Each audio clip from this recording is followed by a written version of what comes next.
Today on our best and favorites of 2024, we look back at our Champions Series presented by Signature Championship Rings. We highlighted over 40 state championship programs in 2024, including the Bixby Spartans, led by Loren Montgomery. The Spartans won the 2024 Oklahoma 6A state championship in dramatic fashion. Down by 1 point after scoring a touchdown on their overtime possession, the Spartans went for two and converted for the walk-off win 43-42 over Owasso, who beat them in the first game of the season. Owasso had an outstanding season as well, and congratulations to them. With the win, Bixby won its third straight gold ball after moving up to 6A1 in Oklahoma. The Spartans have also won 7 straight championships and 10 titles over the past 11 seasons. We'll certainly be calling Coach Montgomery to have him back on the Champions Series in 2025. Our partner, Signature Championship Rings, will be back to present this series, and we'll be sharing insight and perspective of state champions in a roundtable format. That means over 150 state champions will be sharing their philosophy, strategy, and methods in 2025. Congratulations again to Coach Montgomery and the Bixby Spartans. After listening to this episode, you'll understand more about Bixby and why they do it so well.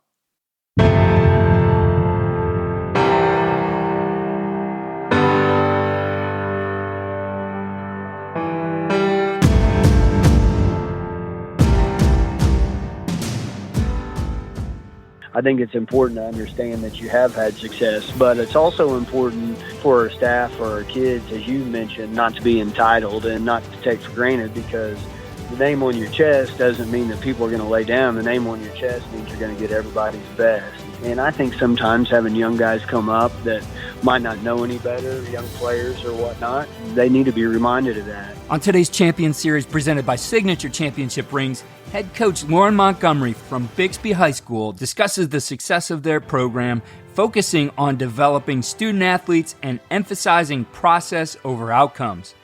They prioritize early foundational training, positive reinforcement, multi-sport participation, and consistent coaching. The program's strength and conditioning initiatives, a strategic offensive system led by offensive coordinator Tyler Snyder, and a culture of continuous improvement contribute to their 9 state championships. Coach Montgomery underscores the program's commitment to removing barriers and providing individualized support for student athletes' success on and off the field, fostering a growth-oriented environment. On today's Champions Series, we talk with a champion who's won 9 of the last 10, including 6 in a row in Oklahoma, both in the 6A1 and 6A2 divisions, and that's the head coach at Bixby High School, Loren Montgomery. Coach Montgomery, we're really excited to have you here and talk some ball. It's excellent to be here. It's an honor. I've listened to the podcast quite a bit, and it's highly recommended among all of our peers.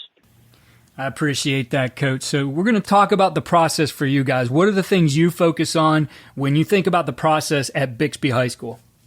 Well, first off, our entire program, we're going to focus on developing student athletes. Our mission statement is that we'll be the best program in Oklahoma at developing student athletes. And so one of the things that we try to do, we don't necessarily try to focus on the outcome. We try to focus on the process to get us there. And a couple of those things that we hang our hat on, probably the number one thing we hang our hat on is our strength and conditioning program. And so we do some things to incentivize getting kids stronger and making kids better athletes and making kids better students. And one of those things is our Club 225, where any kid in the program that can clean 225 pounds full clean from the ground in a squat is a member of Club 225, and each year we hang a banner on the wall with those. We had 8 back in 2010 when I became the head coach at Bixby, and last year we had 99 student athletes at the school, not all those football, but nonetheless incentivizing getting strong on the clean. We feel that the clean's important because it's dynamic, it's explosive, multi-joint lift, forces kids to be athletic. And so that's kind of why we chose that. If you're a coach in our program and you want to wear a 225 shirt or put a 225 sticker on the back of your car, like the kids do, that's great, but you've got to recertify your Club 225 every single year. And so one of the things that we're known for, and I would say incentivizing the process, another thing that we do, we have what we call stake eaters. And, when we first took over the program, maybe we'd say if you had 80% attendance or 90% attendance or only missed 2 workouts, you didn't have to do the conditioning test at the end of the year, blah, blah, blah. But we want kids there every day. And what that created was kids treated it like vacation days and will miss 2 days and still not have to do the conditioning test. And so what we do now, if we have 28 workouts in the summer or 32 or whatever the number is, the kids that are here 100% of the time, no questions asked, are steak eaters. And we cook a big ribeye dinner for them at the end of the summer and give them a T-shirt that says steak eater real big on the back, so they have to answer what that means. And on the front, 100% attendance. So that's been really good for us. I think we've grown from 7 or 8 kids with 100% attendance when we started it to last year over 50. And it's challenging. We don't penalize kids for not being here, but we want to incentivize the ones that are here all the time. And I guess finally, incentivizing the process, during the summers, we're so busy and hooked up, we're going to recognize our SPA athletes of the week, what we call our rack, that the kids compete at each and every week. The kids get preferential placement there. And then at the end of the summer, we do a deal called Night of Champions at the end of one of our youth camps. And we have platforms made, 20 platforms, and have them out on the high school field under the lights, DJ, cheerleaders, all of our youth players, parents out on the field. And the kids get 4 attempts to do their max clean. And it's loud. It's a competitive environment and kind of an opportunity for every kid in our program to get to compete under the lights during the summer, which you're limited to how much you can compete during the summer. So everybody loves coming out, watching their children do that. And then it's also pressure on the kids. So many kids hit 225 or hit PRs for the first time in their life on that night. So we kind of try to do some things like that are a little bit unique, maybe, to help our kids out and to help them be successful in that process. Yeah, I love that you chose the clean for that. Obviously, I think the most dynamic type of lift you can. And as you said, incentivizing them. And with that lift, I guess incentivizing athleticism and explosion, right? That's a lift that there really is no cheat on. You have to be able to do it the right way. You have to have some explosiveness. And certainly somebody at the high school level who could clean 225, regardless of their size, is going to have those attributes. My question to you is, in looking at your program and how this reaches down, what does it look like for your younger guys? When do you start teaching the clean in your program? And I guess what's some of the, methodology for you that becomes a focus? Because obviously the young kids get to know this. That Night of Champions, at the end of your youth camp, they see these older guys doing it. So when do they start to be able to work at that? It's funny that you asked that right now. I'm right outside one of our weight rooms where we have our elementary, what we call speed, power, agility guys training right now. And there's a group of 4th, 5th, and 6th graders in our big weight room.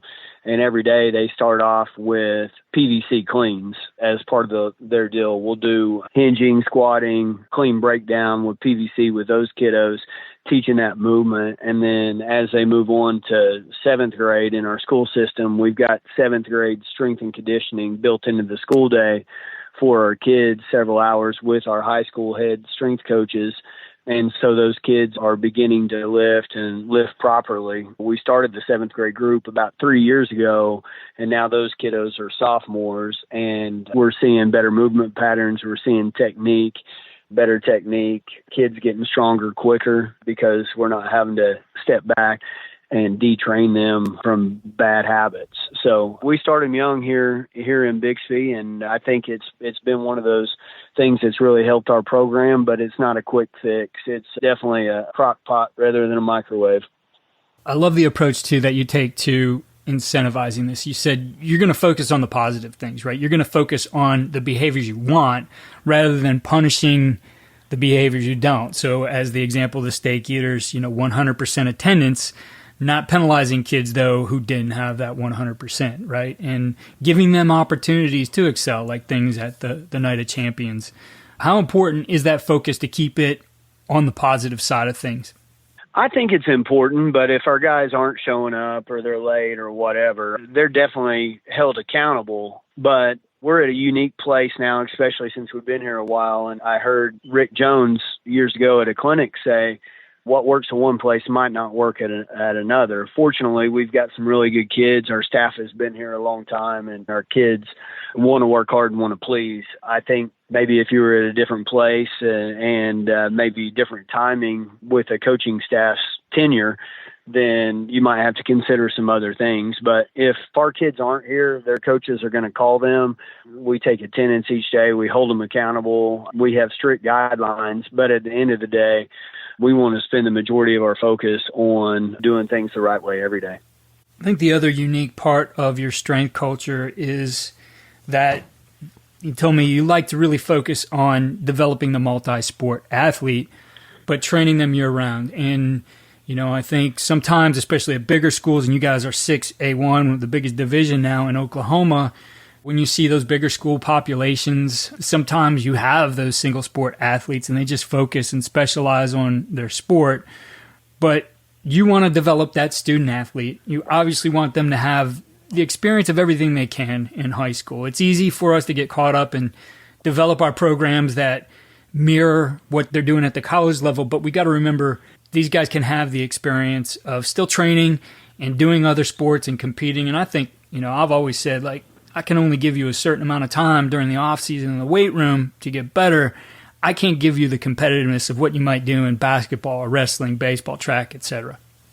Yeah, you're right. We have a graphic on our video board that we rotate through all the time that emphasizes 3-sport athletes. I think that's a big component. There aren't a whole lot of 3-sport all-state athletes anymore, but we do have some. And so many times, if a kid is point guard of the basketball team or what have you, or a great baseball player, he's going to be good at everything he does. And so we try to find ways to encourage those guys to be multiple sport athletes. I know a lot of times in club sports, they have people telling them that if they want to be as good as they can be, or scholarships or blah, blah, blah, that they need to specialize. But it's been our experience when kids transition from multiple sports that they're refreshed, they have success, they move better. I know our baseball coach, and we were state champions in 2023 with our baseball team, that when our football players get back over there, things change. The ball jumps off their bat, the tempo changes, and so he likes our guys to be multiple sport athletes. And how we've removed barriers to that is we have in-school strength and conditioning built into the school day. So what that kind of looks like, we're on a 6-period day, and athletics or football, baseball, whatever, athletics is 6th hour. So if a student athlete can take strength and conditioning in 3rd, 4th, or 5th hour, we enroll them in it. If they're taking multiple electives or whatever, they do a 0 hour, which essentially is the hour before school begins. And we start school at 8:45, so it's not a big issue for those 0 hour guys to be in during that time. And so many of the kids will end up taking blow-off electives anyway. Most of them would prefer to have a strength and conditioning class as one of those. And so we make sure that all of our student athletes at Bixby are enrolled in athletic strength and conditioning, unless there's a crazy circumstance, concurrent enrollment or whatever. But it's been really good for us to establish a strength culture at our high school, not just with our football program, but amongst our culture. And our coaches know that they're not having to lift kids after practice, or they're having to call lifts off, or this, that, and other. They can focus on sport because we're training our kids during the school day. So, Coach, it's been 6 in a row, 9 of the last 10 state championships. Certainly with that kind of success, there can be that tendency to, I guess, feel that entitlement, hey, we're always going to do this, but it's important to celebrate each of those. How have you guys gone about celebrating those championships and recognizing and incentivizing that part of the process for your guys too, that, hey, we reached the ultimate pinnacle of what we can do here in football in our state? What is that like for Bixby? Well, it's pretty short-lived, to be honest with you. I think our coaching staff, we try to celebrate it, really up through Christmas break. And then when we get back from that winter break, it's pretty much go time. We start with the off-season staff meetings and those things. And really, we don't stop training. If the state championship is December 5th, the following Monday. We're going to be back in the weight room training. We're going to start exit interviews with our kids, but it is time to enjoy that victory. And I think it's important because it almost seems like every one that goes by, a little bit more stress will mount. And I know that sounds crazy, but it is the case. And so I think it's important to understand that you have had success, but it's also important for our staff, for our kids, as you mentioned, not to be entitled and not to take for granted, because the name on your chest doesn't mean that people are going to lay down. The name on your chest means you're going to get everybody's best. And I think sometimes having young guys come up that might not know any better, young players or whatnot, they need to be reminded of that. It's not just something that happens. I think I saw the quote, ring fingers have calluses, or rings are put on callus hands, or whatever that T-shirt I saw the other day said. And I think there's a lot of truth to that. Definitely. So for you, I mean, you're running out of fingers to put rings on, but Signature Championship Rings, the sponsor of our series here, I know has been your ring provider here. Would love to hear about your experience with them. Yeah, Chad and his crew have been with us for a long time. I think they've done 7 of our 9 rings, and they've done a really good job. Number one, competitive in price, and I think that's important with kids from all different socioeconomic backgrounds on your team. And then they provide a quality product. In fact, this year, we let our seniors choose what they want on the ring. We just throw them in a room, and we kind of have one of our leaders be the note taker and come back and talk to us. And they'll do a drawing, we'll adjust it, do a drawing, adjust it. And this year, they chose a ring design that I hadn't never seen before. And Chad and Nate and all the guys there at Champion Signature were able to put that together, and it looked phenomenal, and our kids just love it. Coach, in looking at Bixby and beyond the state championships, I know one thing you guys have become known for is your high-powered offense, and obviously Tyler Snyder doing a great job as your offensive coordinator. For you guys, it's a lot of multiplicity coming in, personnel groups, the way you shift, the way you motion. We'd love to hear a little bit about that part of your offense. It's been fun. Coach Snyder's been our offensive coordinator now. He came my second year at Bixby, so going on 14 years. And it's just so fun to work with a staff that's been together for a long time. And we were young men when we started this, and now we're go to a coach's clinic and look around, and we're becoming some of the older ones. But it's been fun to watch the progression of our offense and watch it grow, watch Tyler grow. And somewhere along the lines, we were at a clinic, and maybe Matt Campbell or someone spoke and talked about players, formations, plays. And, that's something that we try to hang our hat on. You got to get your best players the ball. We try to use multiple formations and personnel groups to dress up what's going to be a relatively simple play menu. And so we've done that, and Coach Snyder's found some pretty simple ways to get to that with our kids and develop that. And then also is just extremely creative. He's a junkie, a football junkie. He watches film nonstop. He doesn't play golf. He doesn't fish. Doesn't do anything like that. He does football. And so it's just fun to pick his brain. It's fun to sit in the same film room with him, and it's fun to work with him. But he's done an excellent job with the progression of our offense over the years. And each year I feel like we become a little more difficult to defend. So players formation plays a big Mount Union thing, part of Larry Karras's philosophy, Hall of Fame coach there. Something I certainly was familiar with in having competing against them, but also seeing Larry talk in clinics. And I think it is a great way of thinking, really not just about offense, but how you put together anything in this game, whatever phase of the game it might be, offense, defense, and special teams. So have you guys made players formation plays your own and thinking about this and how it fits into those athletes you develop and into getting them onto the field? I think the cool thing about high school ball is that you don't recruit athletes, and you have the kids that live in your school district, and you have the kids that you have. And so one of the exercises I know both Coach Snyder and then Coach Flowers, our defensive coordinator, do with the offensive and defensive staff at the beginning of the spring when we start our spring ball planning meetings is, hey, let's rank our players. And for example, offensively, if it's a year that maybe 4 of your top 10 guys are offensive linemen, maybe your offense looks a little bit different than if you've got your top 4 guys are wide receivers. And so it's basically an exercise where we sit down and say, okay, who are we? What are we going to be good at? Defensively, are all of our guys extremely fast, and we don't have any defensive linemen on those, on that first 10 or 15 guys. Well, then maybe we need to look at taking a little bit of different approach as we plan in the spring and fall. And so it's kind of an exercise that I know both of those guys do that allows us just to kind of look at what we have coming. And then from there, we'll adjust and we'll build. We don't completely retool offense or defense. We have obviously the same system. However, we will take maybe a different approach based on the kids that we have coming.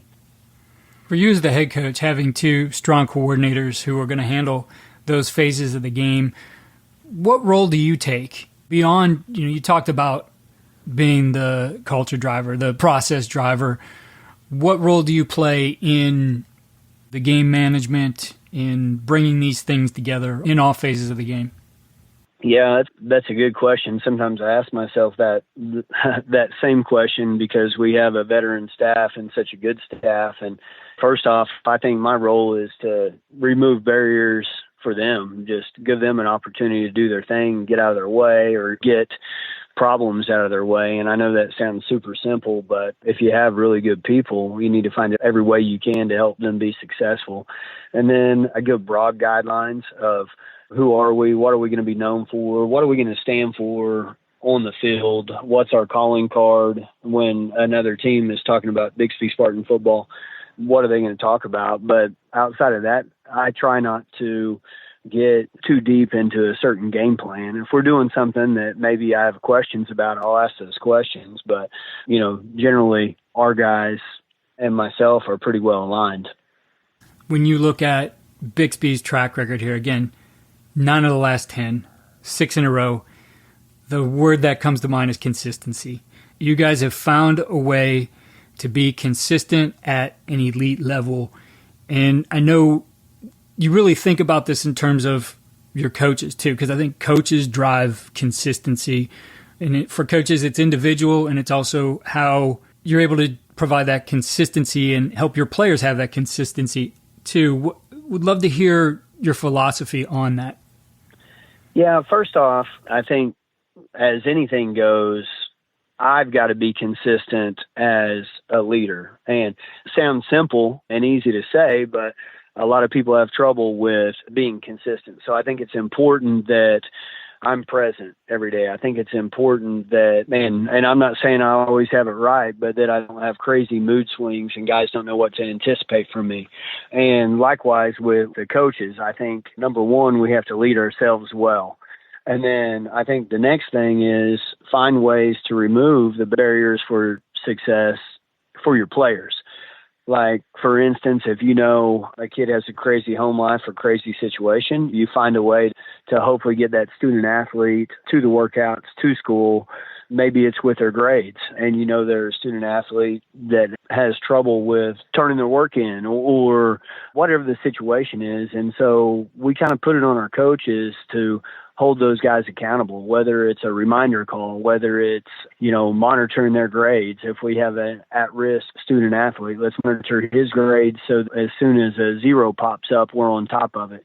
Whether it's pre-wiring mom and dad, football, they might not know football. Football might not be important to them. And so part of my job is developing that relationship and bridging that gap for the parents, letting them know what's coming so that hopefully everyone in our program can be just a little bit more consistent. And it's not always easy, and sometimes holding the kids accountable for that has a tendency, some of them, to maybe push them away, and that's unfortunate, but I think that's the way it has to be with your staff and your players.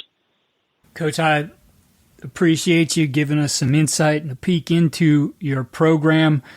You guys have done an outstanding job. It's been great to get to know you here. Certainly want to have you guys back here again, but best of luck to you and Bixby here in 2024 in your quest for your 10th. Well, Keith, we sure do appreciate it, and it's always an honor to share about our program. We're very proud of it. Here are winning edge takeaways and ideas for implementation. 1. You get what you inspect. I heard Jim Trussell say some version of you get what you inspect at a clinic a long time ago. Hearing what Bixby has done and how they have built it around creating explosive athletes through a focus on the clean gives a great example of that. Everything they do points to the clean and its place in the program for developing athletes. Of course, there's a lot more to their success, but the athletes in the community have embraced it, and it's become a cornerstone of their success. They build excitement around it with the 225 Club, the Night of Champions, the Steak Eaters, and what those mean to the players and the community that supports them. They have those consistent things within their program that build that tradition and, of course, has become part of the tradition of winning state championships.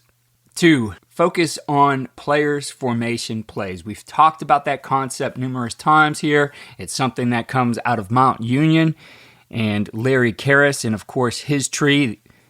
Coach Montgomery explained how they heard it from Matt Campbell at Iowa State, also a Mount Union alum. You want to evaluate your roster and understand who your top athletes are, and then build those formations or those fronts around them, and then look at your plays or your defensive stunts, blitzes, pressures, coverages, those things that are going to fit them. Fit things around your personnel and adapt your coaching strategies to leverage their unique talents. And lastly, consistent process and culture. Maintaining consistency in coaching culture and processes is essential for sustained success. Coach Montgomery emphasizes the importance of not only focusing on outcomes, but the process that lead the team to success. Be sure to check out our partner, Signature Championship Rings. I think a great thing to do right now is to go to their ring designer, design a ring for your team's championship, and put that thing up in your locker room or in your weight room and show what the vision is for your team. As you head through the season and start getting close to winning that championship, remember Signature Championship Rings. High-quality rings at an affordable price, as Coach Montgomery mentioned. The link to the Signature Championship Rings is in the show notes. Follow all we're doing at coachandcoordinator.com. Sign up there for our weekly tips sheet, which shares the best ideas of each week. And follow us on X at Coach K. Grabowski.